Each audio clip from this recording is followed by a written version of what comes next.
కోరుతున్నాను.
గణేష్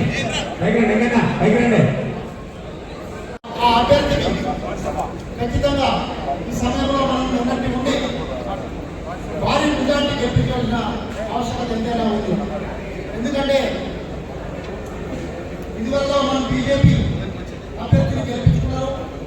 కానీ కాంగ్రెస్ పార్టీ అభ్యర్థి ఉన్నట్లయితే ఈ ప్రాంతం ఈ కాంగ్రెస్ పార్లమెంటరీ అంతా కూడా దేవపడుతుందని విశ్వసిస్తున్నాం. ఇప్పుడు కాంగ్రెస్ పార్టీకి అసెంబ్లీకి ఇప్పటికీ చాలా క్యాడర్ పెరిగింది. ప్రతి గ్రామంలో క్యాడర్ పెరిగింది. ఖచ్చితంగా విజయావకాశాలు ఖచ్చితంగా కాంగ్రెస్ గౌరవ మానకొండ శాసనసభ్యురాలు ఉద్యమాలు చేస్తున్న నాయకుడు మన మహేందర్ గారికి, మరి అదేవిధంగా వేదిక మీద ఉన్నటువంటి పెద్దలకు, మరి నా తోటి ప్రాణహితులు, మరి కాంగ్రెస్ కుటుంబ సభ్యులందరికీ, మరి మా పత్రికా విలేకరులందరూ కూడా పేరు పేరున ధన్యవాదాలు తెలియజేస్తున్నాం. మొన్నదాకా అసెంబ్లీ ఎన్నికల్లో మనకి ఇచ్చినటువంటి 6 గ్యారెంటీ పథకాలను మనం పట్టుకొని ఇంటింటికి గడపగడపు తిరుగుతా ఉంటే టీఆర్ఎస్ కు బీజేపీకి సంబంధించిన కొంతమంది లీడర్లు కావచ్చు, నాయకులు కావచ్చు, మనకు అవహేళన చేసే విధంగా మాట్లాడారు. కానీ చివరికి మనదే విజయమని చెప్పబడుతుంది. 10 సంవత్సరాల తర్వాత కాంగ్రెస్ పార్టీ అధికారంలోకి వచ్చింది. అదేవిధంగా కరీంనగర్ పార్లమెంట్ కూడా ఆకాశానంటే ఇవన్నీ ప్రజలకు తెలియాల్సినటువంటి బాధ్యత మన ప్రతి ఒక్క కార్యకర్తగా ఉంది. తప్పకుండా కాంగ్రెస్ పార్టీ కరీంనగర్ పార్లమెంట్ లో తప్పకుండా గెలిచే నమ్మకం మనమందరం కష్టపడితే తప్పకుండా గెలుస్తాయని చెప్పి మీ అందరూ తెలియజేస్తూ, మరి రెండు కూడా ముందుకు తీసుకుపోయి వచ్చే పార్లమెంట్ ఎన్నికలు మన కరీంనగర్ పార్లమెంట్ సభ్యుడు పోరాటం చేసి మరి గెలుపు కోసం అందరూ కూడా ప్రతి కార్యకర్త ప్రయత్నం చేసి చేసుకుంటూ మరి అవకాశం ఇచ్చిన ప్రతి ఒక్కరు అధ్యక్షులకు ధన్యవాదాలు తెలియజేస్తున్నాను. జై కాంగ్రెస్. నియోజకవర్గ కార్యకర్తల సమావేశానికి ఇచ్చేసినటువంటి అతిథులందరికీ పేరు పేరున నమస్కారాలు తెలియజేస్తూ, అలాగే నియోజకవర్గ కాంగ్రెస్ పార్టీ కుటుంబ సభ్యులకు కూడా పేరు పేరున నమస్కారాలు తెలియజేస్తాను. జై కాంగ్రెస్, జై కాంగ్రెస్. గత 4 నెలల క్రితం జరిగిన అసెంబ్లీ ఎన్నికల్లో ఏదైతే మనందరం రేవంత్ రెడ్డి గారి నాయకత్వంలో 6 గ్యారెంటీల పైన అందరికీ గడప గడపకు తిరుగుతూ వివరిస్తూ ఏ విధంగా అధికారంలోకి వచ్చినామో, ఆ అధికారంలోకి వచ్చిన సందర్భంలో ప్రతి గ్రామంలో ఇవ్వలేదు. నిత్యావసర వస్తువులు అది 2 రూపాయల మంచులోనే 150 రూపాయలు గెలుపని పరిస్థితి. ఆ రోజు అంతర్జాతీయ క్రూడ్ ఆయిల్ మార్కెట్లో క్రూడ్ ఆయిల్ ధర $60 ఉంటే ఈరోజు ఇంకా తగ్గితే పెట్రోల్ డీజిల్ తగ్గాలన్నా ఆనాడు 60 రూపాయల పెట్రోల్ డీజిల్ ఈరోజు 100 రూపాయలు దాటిన పరిస్థితి. జిఎస్టీ పెరిగిన పన్ను వసూలు వేస్తూ పసిపిల్లలు తాగే పాలపైన కూడా పన్ను వేస్తూ ఈరోజు అనేక రకాలుగా పేద ప్రజలు ఇబ్బంది పెడుతున్నటువంటి ఈరోజు భాజపాను పక్కన పెట్టాలని చెప్పి మన ప్రజలను బాగా తీసుకుని వెళ్తే నాకు తప్పనిసరిగా ఇండియన్ సైకాలజికల్ గా మనం చూసిన ప్రతి 10 సంవత్సరాలకు ప్రభుత్వం మారుతుంది. నరేంద్ర మోడీ గారి ప్రభుత్వం కూడా ఈ 10 సంవత్సరాలు ప్రజా వ్యతిరేక పరిపాలన అందించింది. కాబట్టి రాబోయే ఎన్నికల్లో ఆ ప్రభుత్వం దిగిపోవడం ఖాయం. ఇండియా కూటమి అధికారులు రావడం ఖాయం. కాబట్టి కరీంనగర్ నుంచి మనం అత్యంత మెజార్టీని ఈరోజు ఇచ్చి గెలిపించడానికి కోసం సిరిసిల్ల కీలకమైనటువంటి పాత్ర వహించాలని చెప్పిన సందర్భంగా నేను మనవి చేస్తూ చాలా మంది వక్తలు మాట్లాడినప్పుడు ఈరోజు ప్రభుత్వం ఉంది మనకు అండగా, ఈరోజు ప్రభుత్వ సంక్షేమ కార్యక్రమాలు మనకు అండగా, ఆడవాళ్ళకందరికీ ఆర్టీసీ బస్సులో ఉచిత ప్రయాణాన్ని వాటి చేస్తున్నాం, పేదలకు ప్రజలకు ఆరోగ్యశ్రీని అందజేస్తున్నాం, అంతేకాదు 500కే సిలిండిస్తున్నాం, ఆనాడు రైతులకు ఉచితంగా ఇచ్చినాం, ఈనాడు గ్రామాల్లో గృహాలకు 200 యూనిట్లు కాల్చుకుంటే కరెంటు బిల్లులు మాఫ్ చేస్తున్నాం, పేదవాళ్లకు ప్రతి నియోజకవర్గాలు 3,500 ఇస్తున్నాం, రైతు రుణమాఫీ కూడా పూర్తి చేసుకోగలిగినాం. ఈ విధంగా అనేక చక్కటి సంక్షేమ కార్యక్రమాలు రేవంత్ రెడ్డి గారు సర్కార్ చేసినటువంటి కూడా ప్రజలకు చెప్పి ఎవరి ఇస్తా ఎంతో వారికి న్యాయం జరగాలని బీసీ కులకరణ కోసం కూడా అసెంబ్లీలో తీర్మానం చేసినటువంటి కూడా వీటన్నింటినీ కూడా ప్రజలలో మనం చెప్పి ముందుకు సాగినట్లయితే తప్పనిసరిగా రాబో రోజుల్లో ఈరోజు కాంగ్రెస్ పార్టీ ఇక్కడ గెలవడం ఖాయం, సిరిసిల్లాలో కూడా మెజారిటీ రావడం ఖాయం అని సందర్భిస్తున్నా. వేదిక మీద ప్రజలందరికీ ఇక్కడ మీ అందరికీ విజ్ఞప్తి చేస్తున్నాం, ఈ ఎన్నికల్లో సిరిసిల్ల పల్లె నుంచి మనం మెజారిటీ తీసుకొని రాగలిగినట్లయితే రాబో కౌన్సిల్ ఎన్నికల్లో, జడ్పీసీ ఎన్నికల్లో, ఎంపీసీ ఎన్నికల్లో మనందరం కూడా గెలవడానికి అవకాశం ఉంటుంది. మీలో మనోధైర్యం పెరుగుతుంది కాబట్టి దయచేసి మీరందరూ కూడా గట్టిగా కృషి చల్పి ఈ విషయాన్ని నాదిగా అడుగుతున్నాం. ఎందుకంటే అంతకుముందు ఆ ప్రభుత్వం ఉంది, యువరాజను మీరు మాట్లాడితే అరెస్టులు, మాట్లాడితే జైలు పరిస్థితి ఆ రోజు కూడా ఇక్కడ వీళ్ళంటున్నారు ఎవరు కేటీఆర్ కేసీఆర్ ఇక్కడ కూడా సిరిసిల్లాలో ఇప్పుడు ఎంతకున్న పరిస్థితి ఏంటి అయితే నా జేబులు ఉండాలి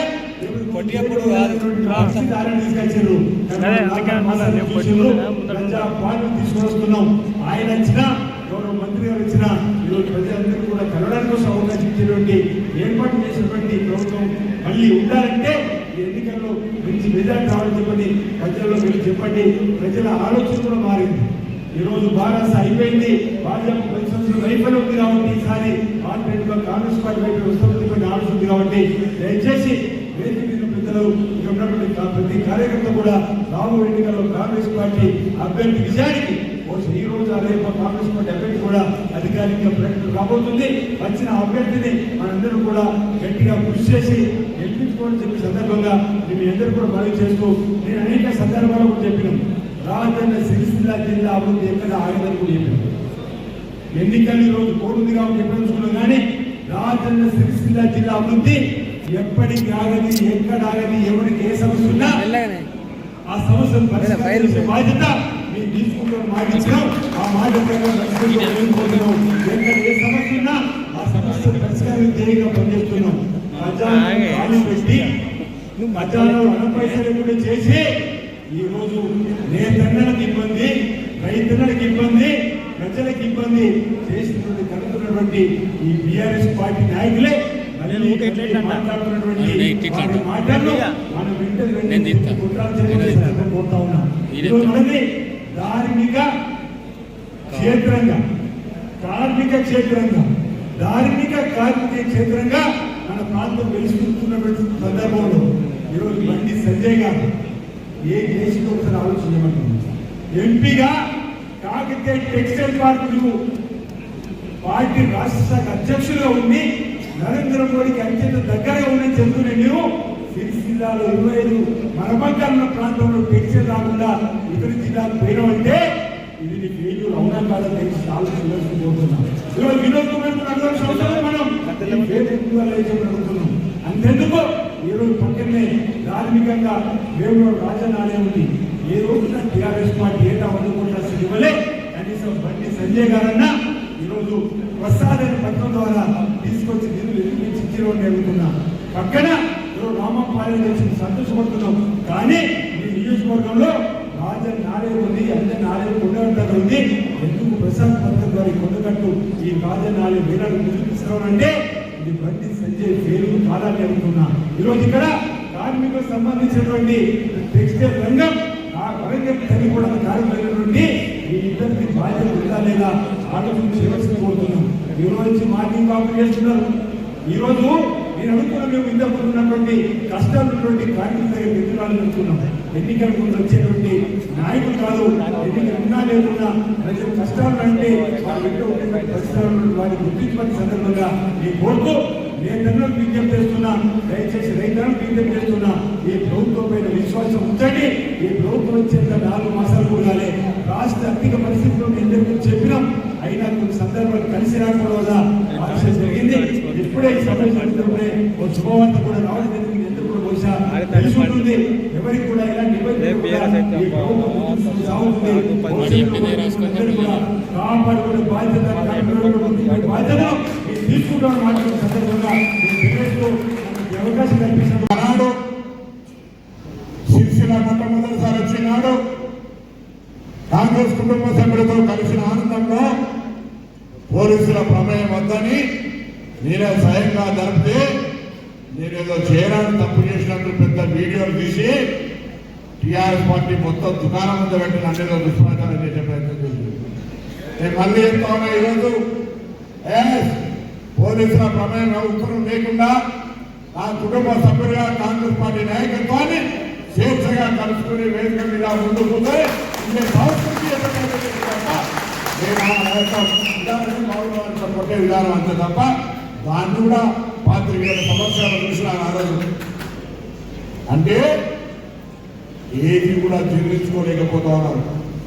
ప్రభుత్వం ఏర్పడ్డ నెల రోజులు తిరగక ముందే ప్రభుత్వం కూలిపోతుంది. ఈ ప్రభుత్వం కొనసాగదు, మళ్ళీ మనమే అధికారంలోకి వస్తున్నామని పిల్లి శాపనార్థాలు పెట్టి టీఆర్ఎస్ నాయకత్వాన్ని ఏమన్నా గాలిపడాలా పాపమని అనాలా కూడా అర్థమయ్యేటువంటి పద్ధతి లేదు. 10 సంవత్సరాలు అధికారంలో ఉన్న పార్టీ 4 నెలలు కాకముందే మా ప్రభుత్వాన్ని విపరీతమైనటువంటి శాపనార్థాలు ఉంటాయి. కాంగ్రెస్ ప్రభుత్వం కూలిపోతుంది, ఉండరు, ఈ ప్రభుత్వం ఉండదని చెప్తున్నారు.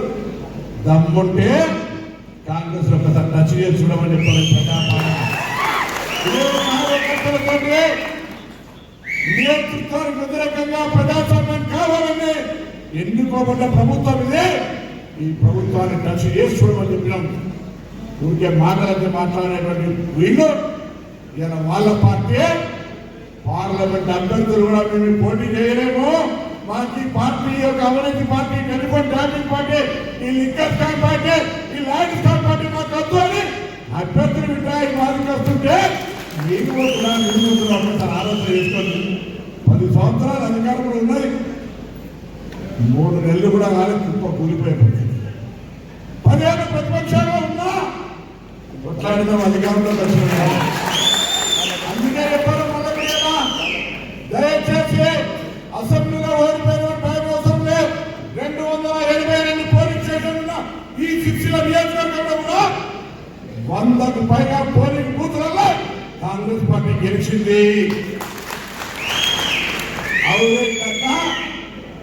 పక్క వీరు దయచేసి ఇక్కడ వచ్చిన పెద్ద పెద్ద నాయకులు అందరూ కూడా విడగొడతా ఢిల్లీకి రాదైనా తల్లికి కొడుకే ఎవరి పోలింగ్ స్టేషన్ లో వాళ్ళు మెజార్టీ తెచ్చుకుంటారు. ఇలా ప్రతిజ్ఞ ఏది ఎవరి పోలింగ్ స్టేషన్ లో ఈ నియోజకవర్గంలో 282 పోలింగ్ స్టేషన్లు. నేను చాలా పెద్ద లీడర్లు, నాకు ఢిల్లీలో సంబంధం ఉంది, నాకు ఢిల్లీతో పరిచయం ఉంది కాదు. నీ పోలింగ్ స్టేషన్ మెజార్టీ తీసుకురాను, తప్పకుండా వాళ్ళందరూ సత్కరించే బాధ్యత నాది. మా వేదిక పెద్దలే ఈ రాష్ట్ర ముఖ్యమంత్రి మా చెప్తున్నా, లేకపోతే మా దగ్గరికి ఏ పని వచ్చినా బ్లాక్లు ఇచ్చి మీరు గెలవండి, మీ కూతురు గెలవండి, నామినేటెడ్ పోస్ట్ అడుగుతారా? నియోజకవర్గంలో మీ వారికి అభివృద్ధి అడుగుతారా? మీ వ్యక్తిగత అభివృద్ధి అడుగుతారా? సమస్యలు అడుగుతారా? ఒక్క క్షణంలో 2 కార్పొరేషన్ పరిష్కరిస్తాం. ఇదే 10వ తరగతి ప్రశ్నాపత్రం న్యాయంగా పాస్ అయితే ఇదే వస్తుంది, ఫెయిల్ అయితే ఏ కాదు. ఇది కూడా గట్లనే, ఇది మన పరీక్ష. నేను చెప్పినా ఓటగినాను రావా, నేను ఈ జిల్లాలో పుట్టి పెరిగి విద్యార్థి నాయకుడిగా ఎదిగాను, ముందుతో తెలుసున్నా. నాకు అవకాశం ఇవ్వంటే ఆనాడు పార్లమెంట్ మెంబర్ పంపిణీ మీ అందా. మళ్ళీ మొన్న నా హుస్నాబాద్ శాసనసభ వాళ్ళందరూ కూడా హుస్నాబాద్ శాసనసభ పోతున్నట ఎవరు మాట్లాడుతున్నారు. భారతీయ జనతా పార్టీ ఇక్కడ ఎక్కడ వచ్చినా ఇక్కడ ఉంటుందో తెలియదు. నేను మాట్లాడితే తప్పైతుంది. నేనంటే భయపడి కరీంనగర్ వదిలిపెట్టి అరే నేను మగోడిని కాబట్టి నేను పోయి పోటీ చేసిన దిగేవి గెలిచిన కదా. దమ్ముంటే ఎవరైనా ఏడిగారు. నరేంద్ర మోడీ గుజరాత్ ఆయనే, ఆయన పోటీ చేసింది కాశీ ఉత్తరప్రదేశ్. ఏమైతే ఈ ప్రజాస్వామ్యం విలువలు కలిగిన రాజకీయాలకు వచ్చి వాళ్ళు ఏ పార్టీలో ఉన్నారు, ఎక్కడ తిరిగినారు, ఏడికా ఇచ్చిండ్రు, ఎవరికి చుట్టాకి వెళ్ళొస్తుందో తెలియకుండా ఉండే పరిస్థితుల్లో నేను ఏం చేయాలి? అందుకే అయ్యా మీ ఊళ్ళో వేరే పక్కన ఏదో కొండ ప్రభాకర్ వచ్చిండు, మా ముందర మెజార్టీ సంబంధాడు ఏం చేయాలని ఏం లేదు, పెద్ద తలవారు ఇస్తున్నా.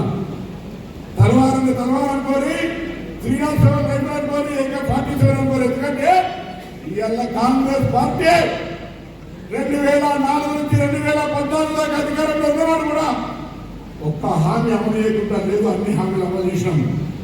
ఇవాళ మళ్ళీ 2023 డిసెంబర్ 3 రోజులు కలిస్తే ఆనాడు మనం ఏ హామీలు ఇచ్చినామో 4 నెలలనే ఆర్టీసీలో మహిళలకు ఉచితంగా బస్సు ప్రయాణించడం, 500 రూపాయలకే సిలిండర్ ఇస్తా ఉన్నాం, 200 యూనిట్ల ఉచిత విద్యుత్ ఇస్తున్నాం, నియోజకవర్గానికి 3500 ఇంటి శాంక్షన్ చేస్తాం, కొత్త రేషన్ కార్డు ఇస్తున్నాం, ఆరోగ్యశ్రీ 10 లక్షలు పెట్టినాం.